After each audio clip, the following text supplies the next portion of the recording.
நீங்க பாத்தீங்கன்னா பெஞ்சல் புயல் வந்தது.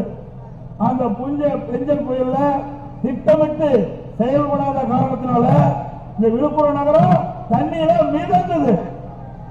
மக்களுக்கு தேவையான அடிப்படை குடிநீர், உணவு கூட கொடுக்க முடியாத ஒரு அவலங்களை இந்த ஆட்சியில பார்க்க முடிஞ்சது.